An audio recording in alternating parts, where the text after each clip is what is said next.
Assalamualaikum warahmatullahi wabarakatuh. Perkenalkan, nama saya Dandi Saipudin dari Program Studi Pendidikan Ekonomi Universitas Pancasakti. Di sini saya akan menjelaskan mengenai hak asasi manusia. Yang pertama, kita akan membahas mengenai pengertian dan hakikat HAM. Hak secara definitif merupakan unsur normatif yang berfungsi sebagai pedoman berperilaku, melindungi kebebasan, kekebalan, serta menjamin adanya peluang bagi manusia dalam menjaga harkat dan martabatnya. Unsur-unsur dalam hak. Yang pertama, pemilik hak. Yang kedua, ruang lingkup penerapan hak. Yang ketiga, pihak yang bersedia dalam penerapan hak. Demikian, hak merupakan unsur normatif yang melekat pada diri setiap manusia yang dalam penerapannya berada pada ruang lingkup hak persamaan dan hak kebebasan yang terkait dengan interaksinya antara individu atau dengan instansi. Nah, selanjutnya kita akan membahas mengenai pengertian HAM. HAM adalah hak yang melekat pada diri manusia yang bersifat kodrat dan fundamental sebagai suatu anugerah Tuhan yang harus dihormati, dijaga, dan dilindungi oleh setiap individu, masyarakat, dan negara. Yang pertama, HAM adalah hak yang melekat pada tiap manusia yang tanpanya manusia mustahil dapat hidup sebagai manusia. Jan Matterson. Yang kedua, HAM adalah hak-hak yang diberikan langsung oleh Tuhan sebagai hak kodrati. John Locke.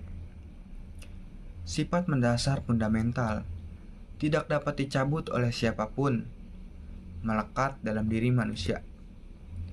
Undang-Undang Nomor 39 Tahun 1999 tentang HAM, Pasal 1 disebutkan, HAM adalah seperangkat hak yang melekat pada hakikat dan keberadaan manusia sebagai makhluk Tuhan yang Maha Esa dan merupakan anugerahnya yang wajib dihormati, dijunjung tinggi, dan dilindungi oleh negara, hukum, pemerintah, dan setiap orang demi kehormatan serta perlindungan harkat dan martabat manusia.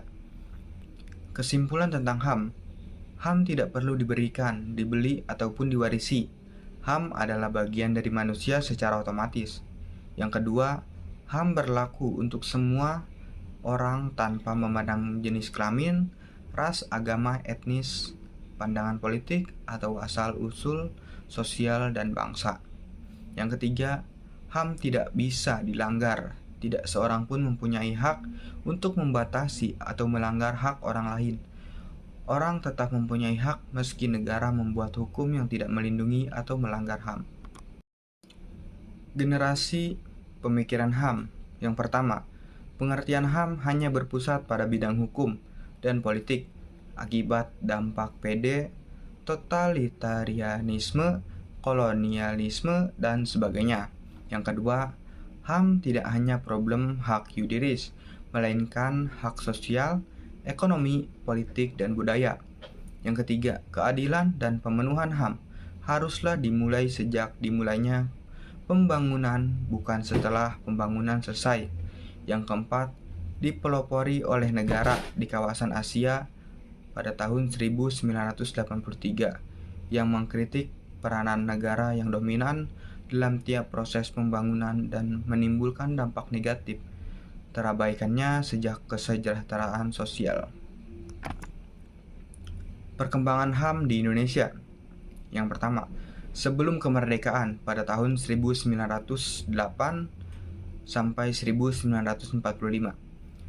Lahirnya Budi Utomo, adanya kesadaran berserikat dan mengeluarkan pendapat. Yang kedua, pasca kemerdekaan dari tahun 1945 sampai dengan sekarang.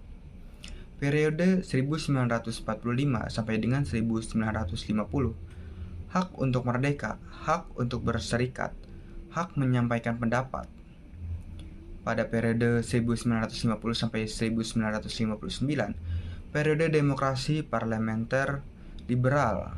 1. Lahirnya banyak partai dengan ragam ideologi. Yang kedua, kebebasan pers. Yang ketiga, adanya pemilu. Yang keempat, adanya parlemen. Dan yang kelima, kekuasaan yang memberi ruang kebebasan. Pada periode 1859 sampai dengan 1966, demokrasi terpimpin di mana banyak terjadi sikap restriktif atau pembatasan yang ketat oleh kekuasaan. Hak sipil dan hak politik. Pada periode 1966 sampai dengan 1998 dan periode 1998 sampai dengan sekarang. Bentuk-bentuk HAM. Yang pertama hak sipil, yang kedua hak politik, yang ketiga hak ekonomi, dan yang keempat yaitu hak sosial budaya. Dalam Deklarasi Universal tentang HAM, DUHAM, hak asasi terdiri dari yang pertama hak personal, yaitu hak jaminan kebutuhan pribadi. Yang kedua hak legal atau hak jaminan perlindungan hukum. Yang ketiga hak sipil dan politik. Dan yang keempat hak substansi, yaitu hak jaminan adanya sumber daya untuk menunjang kehidupan. Dan yang kelima yaitu hak ekonomi, sosial, dan budaya. Hak personal, hak legal, hak sipil, dan politik. Pasal 3 sampai dengan 21 dan DUHAM. Yang pertama, hak untuk hidup, kebebasan dan keamanan pribadi. Kedua, hak bebas dari perbudakan dan penghambaan. Ketiga, hak bebas dari penyiksaan atau perlakuan maupun hukuman yang kejam, tak berperikemanusiaan atau merendahkan derajat manusia. Keempat, hak memperoleh pengakuan hukum. Yang kelima, hak memperoleh pengampunan hukum secara efektif. Keenam, hak bebas dari penangkapan yang sewenang-wenang. Ketujuh, hak untuk peradilan yang independen dan tidak memihak. Kedelapan, hak praduga tak bersalah. Kesembilan, hak bebas dari serangan terhadap kehormatan dan nama baik. Yang kesepuluh, hak memperoleh suaka. Kesebelas, hak atas satu kebangsaan.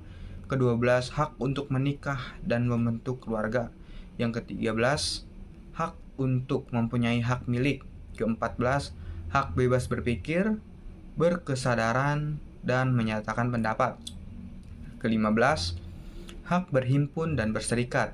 Ke-16, hak untuk mengambil bagian dalam pemerintah dan akses yang sama terhadap pelayanan masyarakat. Hak ekonomi, sosial, dan budaya berdasarkan DUHAM. Yang pertama, hak atas jaminan sosial. Kedua, hak untuk bekerja. Ketiga, hak atas upah yang sama untuk pekerjaan yang sama.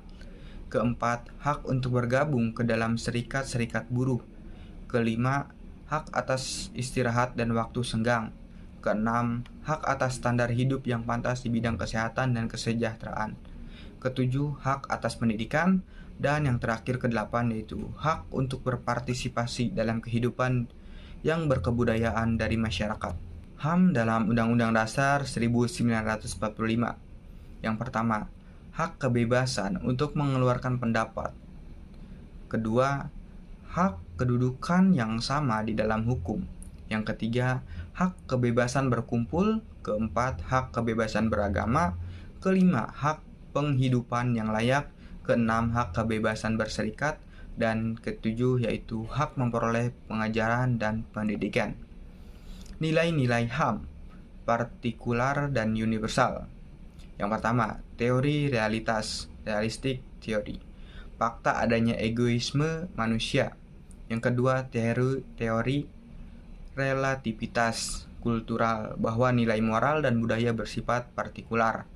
Yang ketiga, teori radikal, universalisme, bahwa HAM itu universal dan tidak bisa dimodifikasi untuk menyesuaikan adanya perbedaan budaya dan sejarah suatu bangsa.